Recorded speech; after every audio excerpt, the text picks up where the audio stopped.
Don't have any special powers. Oh, I have one, Johnny. I never give up. Hello, everyone. Thanks so much for joining me here today as we get to talk about one of my favorite subjects, comic books.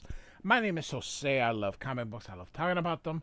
I love sharing them with you. Feel free to follow me on social media if you would like. Links are in the description below. I've also posted a link to the DC fan site that'll have plot synopsis and character bios for the issue we're about to look at.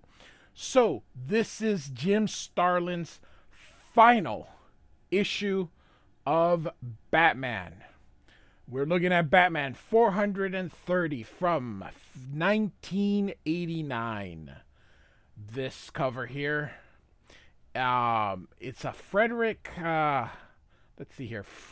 Butler. So, which I think it's a very pretty cover. Somewhere below there lurks a madman with a rifle and a secret the Batman dare not face. Somewhere below is the fatal wish, very 80s. So we see this guy walking. We get location time. So Gotham City, 5:10 p.m., rush hour. And so he's walking. This guy says, how's it going, Tim? But doesn't say anything. Just goes into the elevator, goes up. So he's got a briefcase here that we're looking at, and goes all the way to the top of the building, looks down, and we know what he's going to be doing. I still don't know what these things are, this G3985. I've seen different things in there. I don't know what those things are. And so he's going to assemble a rifle here. Look at him smiling here, and he's gonna point, and look at that. Just shoots this poor lady here. Lady, are you all right? Then he takes this guy, and then takes this guy, and they're like, it's a sniper, everybody run for it. Bam. Here. Shooting, just killing people indiscriminately. So now we get 40 minutes later, and I've been covering Batman throughout different eras simultaneously. So I've been covering the 70s run by Denny O'Neil and his 80s run with Jim Starlin here. So being that this is his last one, I'm trying to continue with some more of the Copper Age, of that. Maybe, I don't know if the 90s are considered the Copper Age, but maybe some Alan Grant perhaps, or what have you.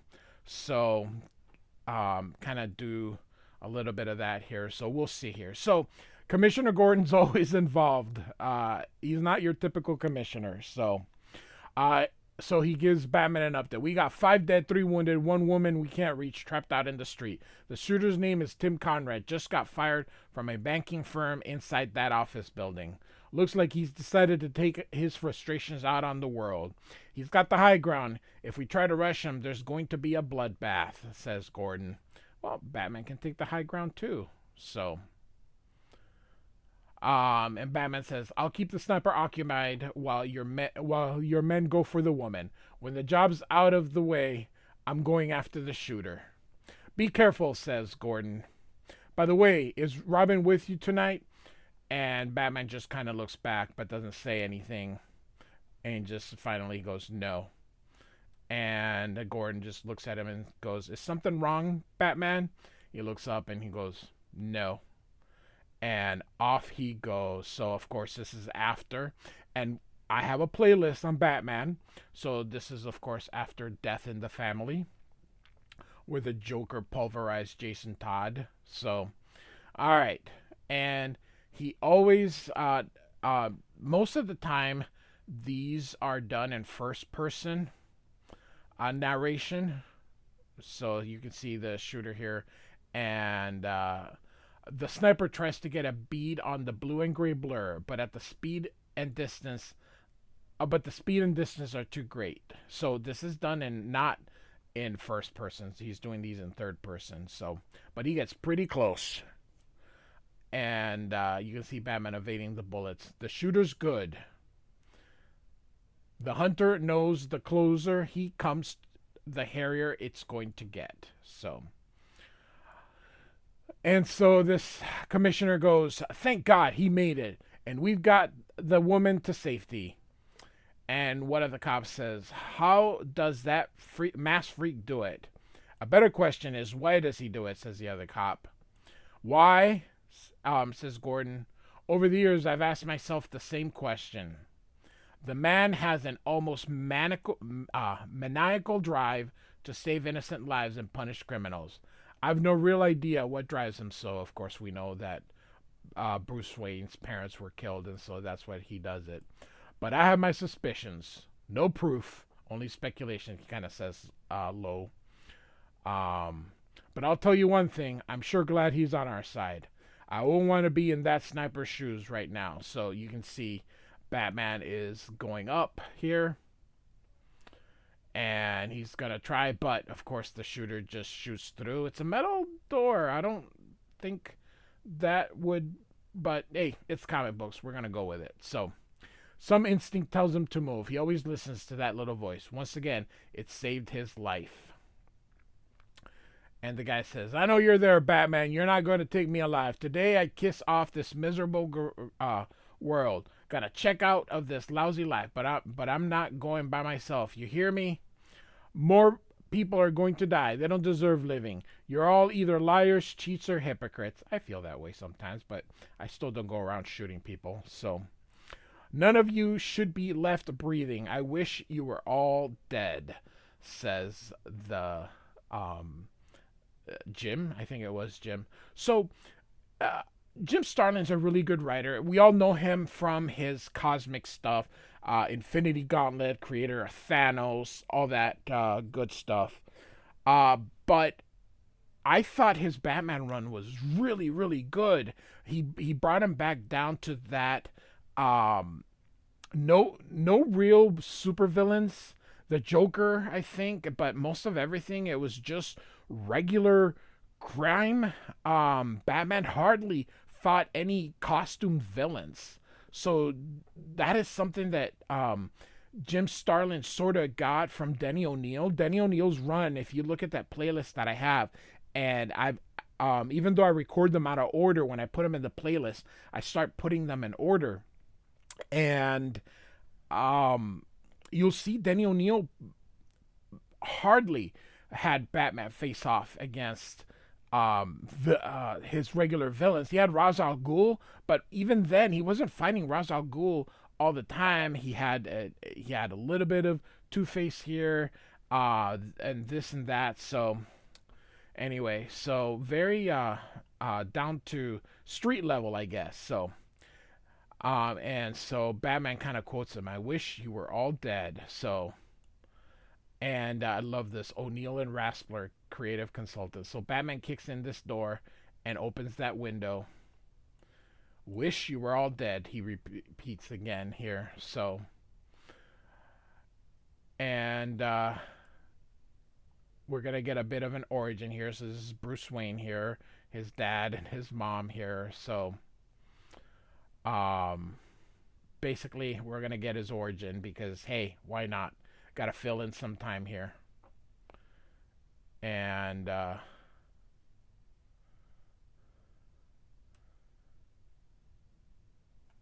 here, just some other extra stuff. You know, his dad's like, hey, or his son's like, you know, Bruce wanted to pay catch, but dad's too busy.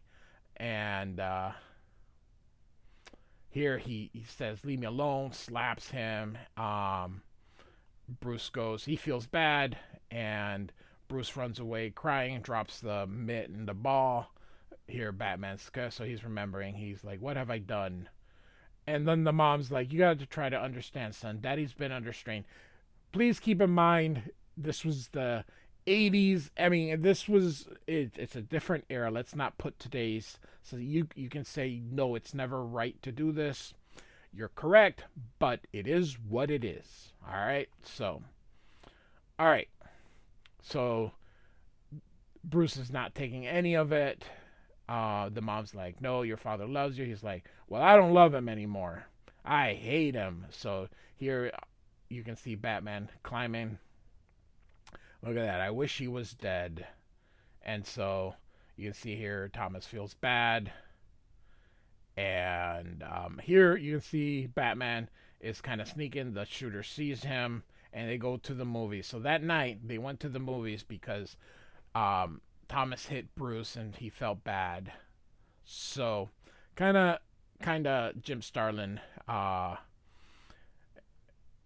adding a wrinkle to his origin. So of course we get more of his origin. We see the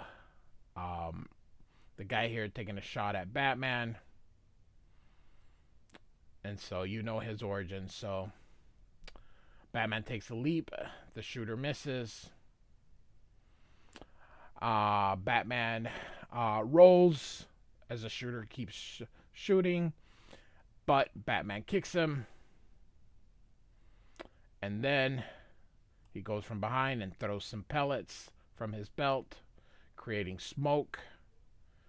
And so it says here the psychological effects on his prey are extremely predictable. First comes anger, then fear, and finally carelessness. So you can see it here. You think this little trick's going to help you? You're not going to get me. I'll kill you first. You're over here. I hear you die. Die, die. So finally Batman punches him. The shooter then tries to shoot where he was. But the bullet misses the mark, but the muzzle flash temporarily blinds the hunter here, and the defense is scrambling for his life, because this here is letting you know Batman's either dazed or can't see, and so he jumps down. Here's the shooter, and then he's got Batman in his sights, and he says, "Get away from the edge of the roof," and they're like, "It's the shooter." "Get away," says Batman. And of course they're going to take the shot. And Batman's like, "No." And the guy stumbles. And here we get the man in the cape and cowl tried to save him. Gordon knows this. It's another unexplainable aspect of the man. Even though Conrad killed 5 people, the hunter still didn't wish him dead. Go figure. Words half remembered, unimportant, incidents playing in the back of his mind. Wish you were all dead. So of course that's what he told his son. This is a great page here. Deep within the depth of subconscious, a little boy cries out, "I'm sorry, Daddy. I didn't mean it." And Jim Starlin was always putting the credits at the end. So Jim Aparo, of course, was his inker. Rest in peace. And inker Mike DiCarlo. So great page. So Batman 430, culminating Jim Starlin's very last issue of Batman. Check out the playlist. I have all his all of the comics that he did with Batman all in the Batman playlist. Like and subscribe. I do thank you for listening. Goodbye.